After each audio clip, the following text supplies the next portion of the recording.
Montana Territory, October 1881. The wind that swept over the valley near Fort Benton carried a bitter edge, the kind that chilled your bones and made your horse restless. But it was not the cold that made Roman Lark pull back on the reins of his chestnut gelding. It was the sight of a burned-out wagon, the canvas blackened, the wheels split and still smoldering faintly near the rim of the cottonwoods. He had not come looking for trouble, only to cut across the valley toward the Missouri River with a load of pelts strapped to his packhorse. But trouble had a way of finding Roman no matter how far he rode from it. A wet cough broke the silence. Roman swung down and moved slow. His boots crunched over ash and broken glass. Another cough, softer, came from the brush a few feet off the trail. He found her there, half covered by a burnt quilt, her dress torn, face smeared with soot and blood. She clutched two children close, barely a year apart by the look of them. A little girl with tangled dark hair and a boy with a bruise blooming across his cheek. "You hurt?" he asked, crouching beside her. She blinked up at him, dazed but alert. "Are you real?" He nodded once. "Name's Roman Lark. You're safe now." She looked down at the children. They killed my husband. They set the wagon on fire. I only had time to grab them." "Bandits," she nodded, jaw tight. "They took the horses, left us for dead." Roman glanced over his shoulder. "How long ago?" "An hour, maybe less." That was close. Too close. He reached out but did not touch her. "Can you walk?" "I can walk," she said, shifting the boy into her arms. The girl clung to her side. "What's your name?" "Vera Danton." He helped her rise, steadying her with a hand at her elbow. She did not flinch, though she moved stiffly, her whole body trembling from shock and smoke. "The kids Kara and Kip," she said, were silent but alert, eyes darting everywhere like small animals that had seen too much. Roman took them to a small line cabin he had passed a few miles back. It was nothing more than a shack with a stone hearth and a cot, but it had walls and a roof. He started a fire, warmed water, and found a jar of honey and a bit of dried venison in his saddlebag. Vera fed the children slowly, dipping the bread into warm, honeyed water, whispering to them while they chewed. Roman watched her from the corner of the room. She had a quiet strength, the kind that did not crack even after everything she had just gone through. Her hands shook as she wiped soot from Kara's face, but she never stopped.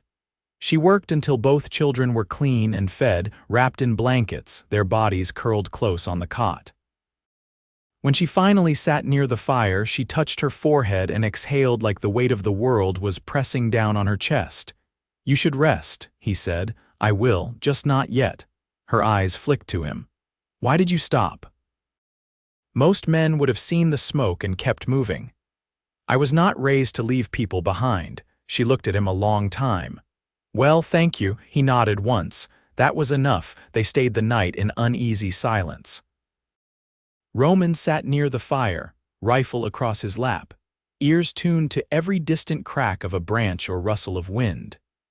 Vera slept beside the children, one hand resting on Kara's back. By morning, the sky was overcast, and the air held the promise of early snow. "I need to get you to Fort Benton," Roman said, loading the horses. "There's a doctor there and law." Vera helped bundle the children without protest. "We do not have family. I do not know what we'll do after." "You will figure it out," Roman said. But the idea of her wandering town to town with two small children and no money sat wrong in his gut. They rode slow. 2 days through hills and timber, winding down toward the river. The children grew less silent, asking about birds and clouds, Kip pointing to Roman's rifle and asking if he had ever shot a bear. Vera rode behind Roman, Kara asleep in her arms. That second night they camped near a creek. Roman made stew from a hare he caught, and Vera sat across from him, brushing Kara's hair. "You were not planning on helping anyone when you left that morning, were you?" she asked. "No, you were just passing through." "I was," she smiled softly. "Funny how things happen." He looked at her, really looked. The lines under her eyes, the faded bruise along her temple, the way her lips pulled down when she thought too hard. But there was something else, something steady in her gaze. Not fear, not pity, just calm. I never wanted to leave Kansas, she said suddenly. We had a farm, it was not much, but it was ours. Then the drought came. We sold what we could and came north. Now. She trailed off. Roman stirred the stew. You are not alone anymore. She met his eyes. Neither are you. They made it to Fort Benton by midday, and the town doctor patched the children up. Vera found a room above the general store, and Roman paid for the first week without telling her. He was halfway to the door when she stepped in front of him. You are not staying. I have a delivery to make, but I will be back. You do not need to, I know. He looked down at her. Her dress was clean, her hair pinned back, and her face, though tired, held a kind of quiet peace now, a steadiness that had nothing to do with him. But still, he wanted to be near it. Roman, she said, voice low, you saved us, you saved yourself, he replied. I just showed up. He tipped his hat, then walked out before he could say something foolish, but he came back. 5 days later, saddle sore and dust covered, he rode into town just as the sun dipped behind the church steeple. Vera was sitting on the wooden steps with Kara in her lap and Kip chasing a hoop down the street. She stood when she saw him and came down the steps slow. I hoped you would, she said. I tried not to. She laughed, and it was a beautiful sound. You want to come in? She asked. Only if you want me to. I do. He followed her inside, and the door closed behind them. The day Roman returned, the wind had dropped, and the sky held the pale clarity of early November. Vera had washed the curtains herself that morning, hanging them to dry off the narrow balcony outside the room above the store. The air had lost the bite of fall but not yet settled into winter's stillness. Below, Kip ran errands for the grocer's wife in exchange for stale biscuits, and Kara sat at the window with a wooden spoon she had taken to calling a horse. Roman leaned against the doorframe like he had not left at all, his hat in his hands and something quieter in his eyes than before. You're early, Vera said. I dropped the pelts in Helena, didn't feel like staying long. She stepped aside and he came in. The room was small, one bed pushed to the wall, a rocking chair near the stove, and a basket of mended linens beneath the window. The children's shoes sat neatly beside the hearth, still dusted from the street. I hope you're hungry, she said. I made oat cakes this morning. They're not much, but they'll hold you till supper. I've eaten worse, Roman said. He took one and sat at the table, chewing slowly, looking around the room like he was taking stock of her world. She watched his hands, broad-palmed, weathered, careful. Hands that hadn't touched her since that first day but had carried water from the pump, patched Kip's torn coat, and built a cradle from scrap wood without once being asked. I found work, she said, sitting across from him. Mrs. Winchell needed help sewing for the winter fair. I take the children with me. She lets them nap behind the stove. Roman nodded. That's good. I don't mind the hours. I like having something to do, something that's mine. He looked at her then, not with pity but respect. You've made a life here, I'm trying. Kip burst in before either could say more, cheeks red from wind. Auntie Helen gave me a penny for carrying her basket, he shouted, holding it up like a trophy. Kara, hearing the noise, scrambled down from the window and ran to Roman, wrapping her arms around his leg without a word. Roman bent and lifted her easily. You grow heavier every time I see you. Vera folded her hands in her lap. They ask about you. I think about them. Kip climbed up onto the table bench, swinging his legs. Are you gonna stay this time? Roman looked to Vera, who held his gaze without blinking. I might, he said. That night, after the children had fallen asleep curled close on the mattress, Vera sat on the edge of the bed, brushing out her hair. Roman had taken to fixing the loose hinge on the window shutter, but now he stood near the door, as if unsure whether to stay. You don't have to go back to the cabin, she said. He nodded slowly. I know, she turned to face him.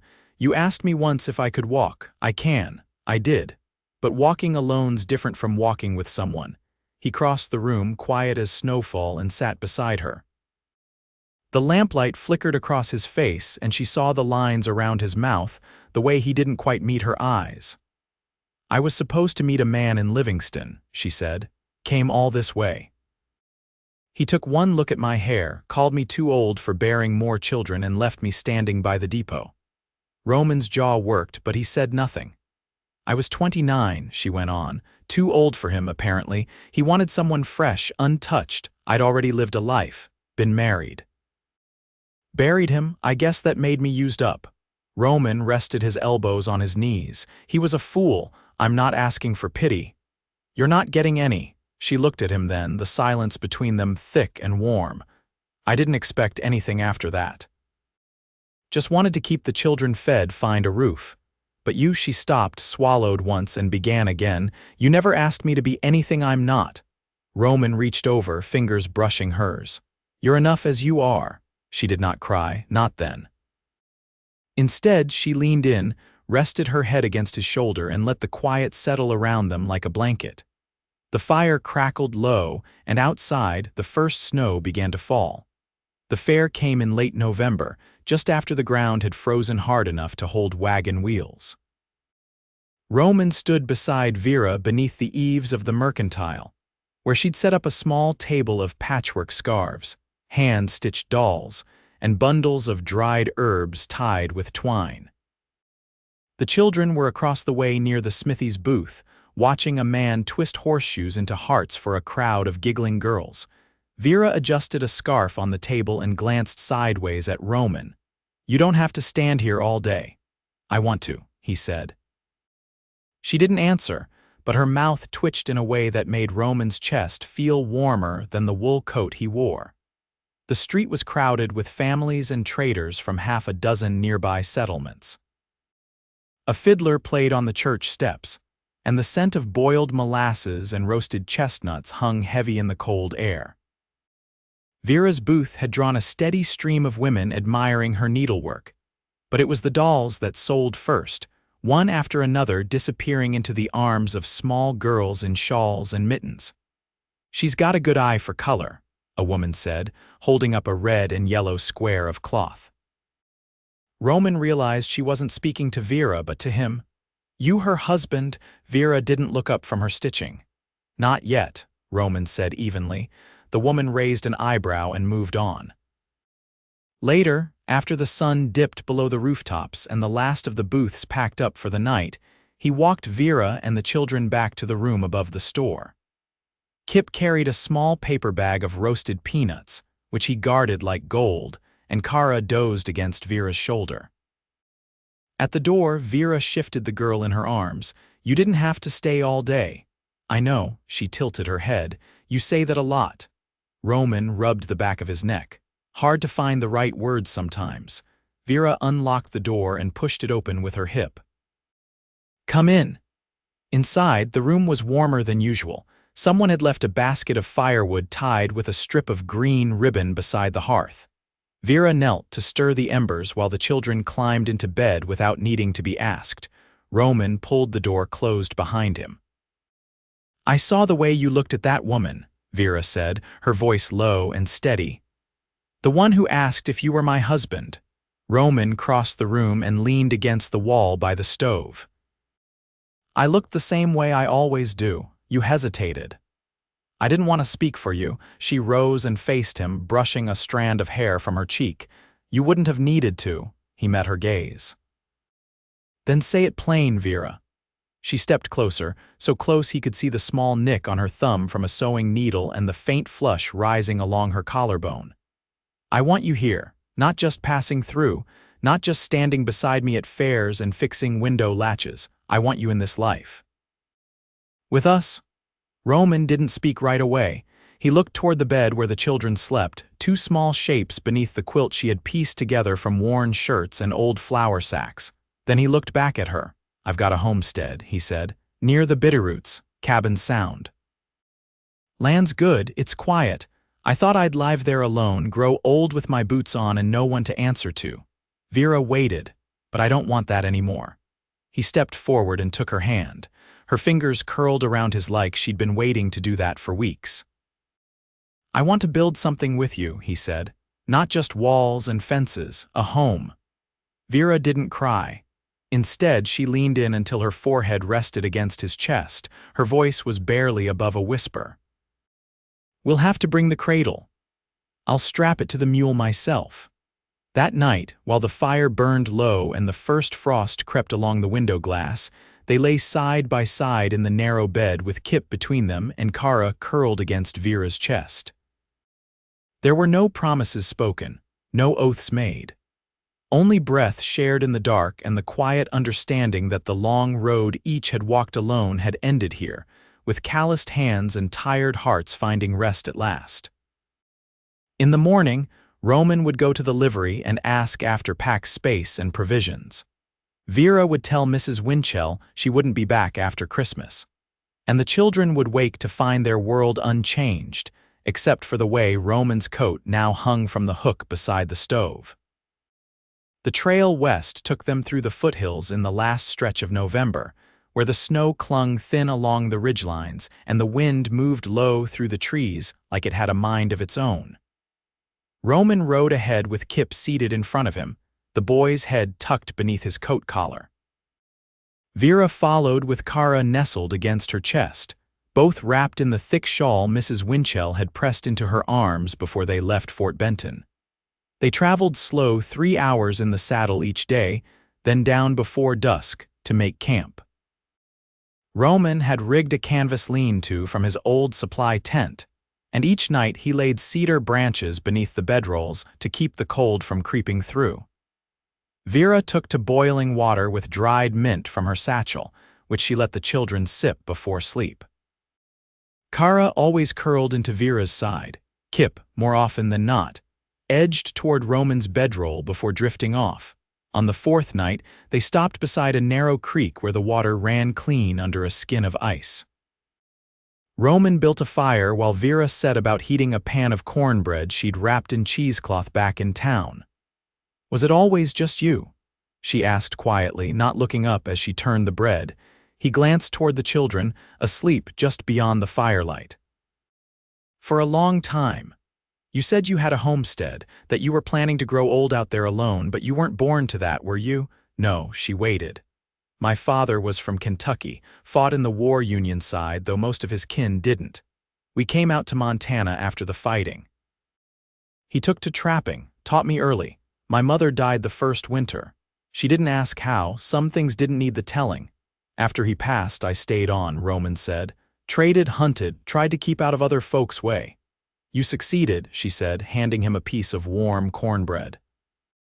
He accepted it with a quiet thanks. "I used to picture what my life would look like," Vera said, brushing crumbs from her skirt. "A porch with chipped paint, chickens underfoot, a man who knew how to fix things but never made a fuss about it." Roman looked across the fire at her. "And I never pictured myself starting over with a cradle strapped to a mule." Her voice was soft, but there was no bitterness in it, just the bare truth of how the world had turned. "You're not starting over," he said after a pause. "You're building forward." She met his eyes then, and something passed between them, wordless, steady, rooted in the way they had chosen each other, not in desperation, but in quiet recognition. The next day they crossed into the lower valleys of the Bitterroots, where the trees grew tall and close and the wind dropped off behind them. Roman pointed out the line of smoke in the distance, rising just above the treetops. "That's ours," he said. Vera rode up beside him, Kara still asleep against her chest. "You built it yourself?" "Took 2 summers. There's a root cellar and a small barn. River's half a mile east." The children stirred when the cabin came into view, a squat, timber-built house with a pitched roof and a chimney coughing faint smoke. The shutters were closed and the front steps sagged slightly at one end, but the boards were sound. A low fence wrapped around a patch of dirt that would hold a garden come spring. Roman dismounted and lifted Kip down first, then helped Vera ease Kara from the saddle. She held the girl close as she stepped through the gate. Vera didn't speak until they reached the porch. "There's space here," she said, touching the railing. "Enough to breathe." Roman opened the door and stepped aside. "Welcome home." Inside, the main room held a stove, a table, 2 chairs, and a shelf lined with jars of dried beans and preserves. A second room opened off the back, smaller, with a rope-strung bed and a single dresser. Vera stood in the doorway, eyes moving over the walls, the floor, the pair of boots Roman had left by the hearth. "I'll clear space for the cradle," he said. "We can put it near the stove." She nodded, setting Kara down gently. "And shelves. I'll need shelves. We'll build them." That night they ate by lantern light beans and rice warmed with salt pork and a heel of bread Vera had saved from the last town. After the children slept in a bed made from blankets and straw ticks, Vera walked out onto the porch. Roman followed, the cold sharp against their faces. "You never asked me to marry you," she said, voice low. He didn't flinch. "I figured I already had. Just never said it out loud." She turned to him, her breath ghosting in the dark. "Then say it." Roman stepped closer. "Will you marry me, Vera?" She reached for his hand. "Yes." He didn't kiss her then, just held her hand as the wind moved through the pines and the stars came out sharp and clear above the roof. Inside, the children slept, the fire burned steady, and the house that had stood quiet for so long finally held the sound of someone coming home. By the end of winter, the rhythm of their days had taken shape. Each morning, Roman rose before the sun, lit the stove, and stepped outside to tend the animals. The mule and 2 milk goats weathered the cold under the lean-to he'd reinforced with pine boughs and tar cloth. Kip often followed him, bundled in a wool coat a size too big, carrying a feed bucket with both hands. Kara stayed close to Vera, helping grind dried corn for breakfast or pressing her small fingers into dough as it rose beside the stove. The house had changed, slowly but surely. Roman built new shelves along the south wall and ran a line of hooks for drying herbs and linens. Vera stitched curtains from flour sack cloth, and Kip carved simple toys from leftover wood, leaving them scattered beneath the table legs. One morning, as frost still clung to the window glass, Vera stood by the stove with her hands resting against her lower back. Roman was repairing a broken latch on the grain bin when he noticed her pause. "Your back troubling you?" he asked, setting the hammer down. She gave a small nod, brushing a hand over her side. "The child's sitting low today." Roman stepped across the room and wrapped an arm around her waist. "You need rest." "I'll rest after I've got the bread in the oven," he didn't argue. Instead, he filled a basin with warm water and set it by the rocker, then helped her ease down into it. She didn't protest when he untied her boots and lifted her feet in, just leaned back and closed her eyes. "I never thought I'd have another," she said after a while. Roman knelt beside her. "Worried, not worried, just surprised. I thought that part of my life was behind me." He reached for her hand, rough fingers curling around hers. "It's ahead now, Vera." "All of it?" She opened her eyes and looked at him, and he saw something settle behind her gaze, trust, not just in him, but in the life they'd made together. That spring, when the river thawed and the ground softened, Roman and Kip dug a plot behind the cabin. They planted potatoes, carrots, and beans in tidy rows. Vera tended the seedlings with care, Kara trailing behind with a tin pail, collecting pebbles and worms. A neighbor from 5 miles down the trail, a widow named Elsie, began stopping by every few weeks with eggs and news from town. She stayed to help Vera with the heavier chores as her belly grew round and low. In early June, under a sky full of thunderclouds that never broke, Vera's time came. Roman sent Kip to fetch Elsie, and when she arrived, her sleeves already rolled up, Roman carried Kara outside and settled her on a blanket beneath the cottonwood. He paced the yard in long, quiet loops, his hands restless, until Kip came to stand beside him. "She'll be fine," Kip said, squinting at the sky.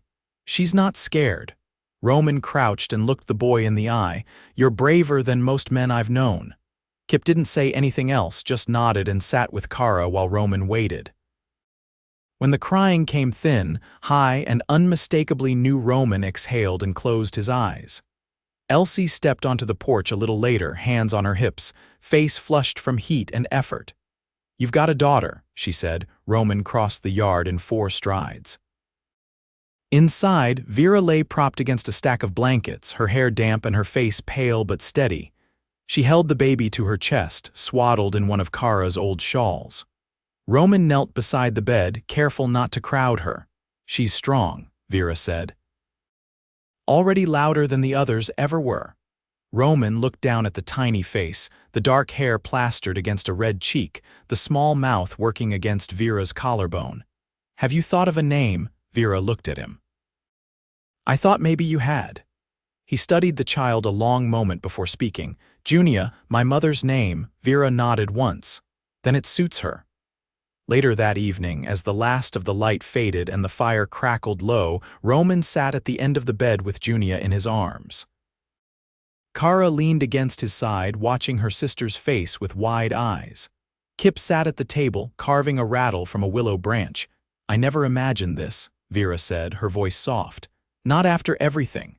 Roman turned toward her, Junia curled against his chest. "Neither did I." She reached for his hand, and they sat there in the hush of their home, the storm never arriving, the silence filled instead with the sounds of their children and the slow, certain beat of something lasting. The seasons turned again and again. In the years that followed, the house grew in quiet ways. Roman built a second room when Kip needed space of his own. Junia took her first steps beneath the cottonwood tree, her feet bare in the summer dust. Kara learned to read from the old primers Elsie passed down, and Vera taught her to sew by lantern light in the winter evenings. They didn't go to town often, but when they did, the shopkeepers knew their names. Roman brought in pelts and smoked meat. Vera sold preserves and hand-stitched linens. They never spent more than a night away from the homestead, always returning before the fire went cold. On their wedding day, they stood beneath the same cottonwood where Roman had once waited for Junia's cry. No preacher, no papers, just Elsie, Kip, Kara, Junia toddling in the grass, and the land around them soft with late summer sun. "I never needed a ceremony," Vera said, one hand tucked into his. "But I like knowing it's done." Roman kissed her then, slow and sure, the way he did everything with intention and care. The children grew. The garden stretched farther each year. Roman's hair turned silver at the temples, and Vera's laugh deepened into something that warmed the whole room. They weathered sickness and lean harvests, dry spells and long winters, but they never weathered them alone. And on every clear evening, when the sun dipped low behind the ridge, they sat side by side on the porch, their fingers twined together, their silence full of all the words they'd never needed to say. They had found peace not through ease, but through choosing each other again and again, day after day, season after season. And in the stillness of their home, surrounded by the life they had built together, love held fast. Always.